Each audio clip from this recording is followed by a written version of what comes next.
Assalamualaikum warahmatullahi wabarakatuh. Perkenalkan, nama saya Bibit Wisma Gumelar. Saya dari Comal.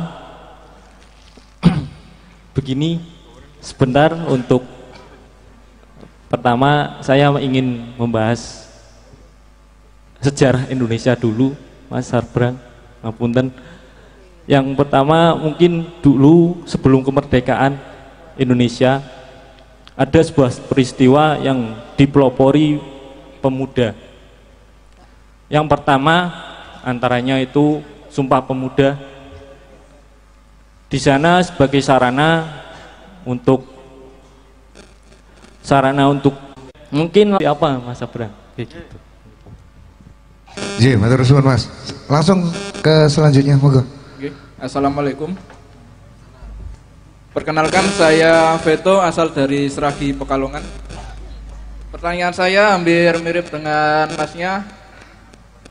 Yang pertama itu, saya kan generasi milenial yang terhimpit antara boomer dengan Z, juga yang bawahnya lagi. Nah itu, untuk pertanyaan yang pertama, bagaimana cara saya berdiplomasi antara saya sebagai anak muda terus ke orang tua, terus juga ke yang lebih muda lagi, seperti itu. Terus untuk pertanyaan yang kedua, di era teknologi seperti ini bagaimana kita sebagai anak muda itu mempertahankan idealisme tetapi tidak terlalu idealis gitu, Mas.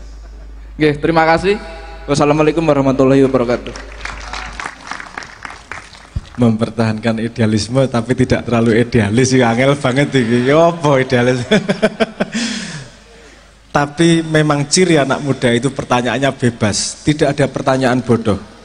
Sepenting wani bertanya dulu. Itu modal yang saya sudah hampir 2 tahun terakhir ini ngusulin sama Kementerian Pendidikan.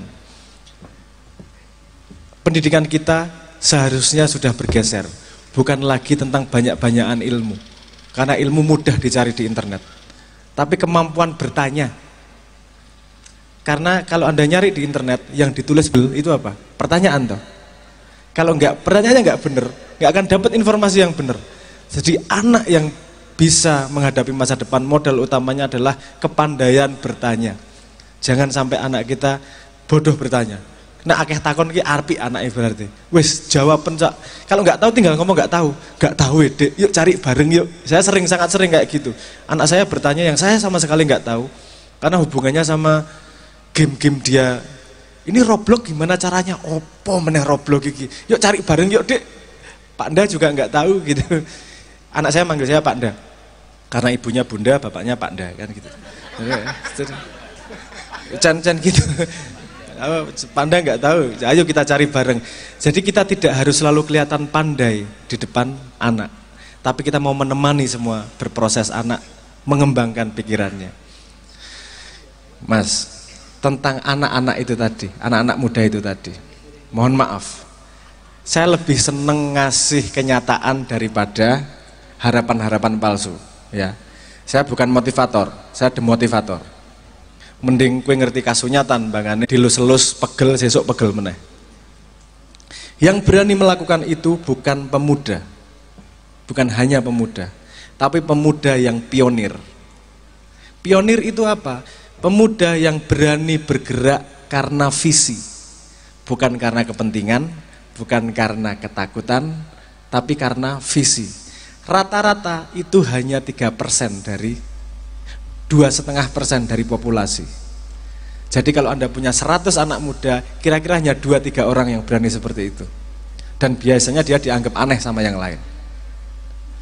Wiki cetha-cetha ora mbateni kok dilakoni. Biasanya gitu tuh. Ini orang-orang yang kayak gini bukan idealis, dia pionir. Semua orang itu melakukan sesuatu pasti ada sebabnya.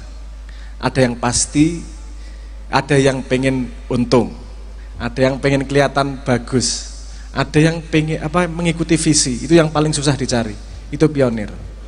Jadi kalau Anda lihat dalam sejarah itu, yang berani melakukan itu adalah anak muda yang otaknya adalah pionir. dia mau melakukan sesuatu, nggak peduli resikonya. Sekarang tidak banyak pionir di Indonesia karena takut, Mas. Mau ngelawan kades saja dibikin susah, bikin KTP itu sudah nggak berani. Karang Taruna punya visi terhadap desanya, ngelawan sama kadesnya. Kadesnya agak galak sedikit, tak bikin susah kamu bikin KTP, udah nggak berani. Itu nggak mungkin kita bikin perubahan kalau anak mudanya memang tidak berani pegangan visi ini.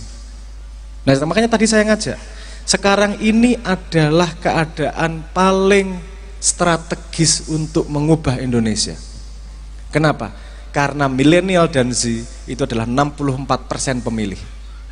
Artinya yang menentukan masa depan, kamu milih siapa, itu anak muda. Dan kamu ngomong, tapi apa mereka mau? Mereka mau. Semua yang dipilih itu pasti manut sama yang milih. Kamu bikin syarat apapun pasti manut.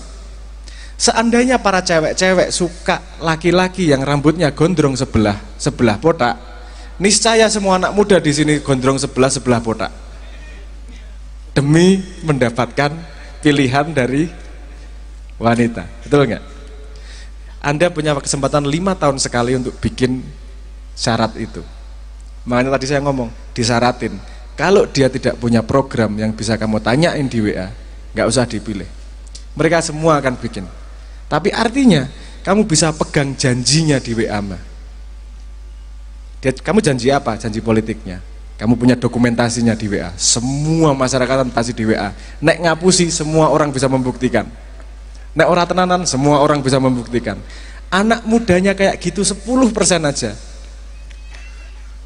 gerak Indonesia. Tapi pertanyaannya, pionirnya cuma 2,5%. Dapat 10% dari mana? Berani nggak kita ngajak bareng-bareng? Anak mudanya berani nggak bikin syarat? Aku pengen calon pemimpin yang memang benar-benar punya visi. Saya pengen tanya langsung, nggak lewat radio, nggak lewat sosial media, nggak lewat berita, saya pengen tanya langsung lewat WA.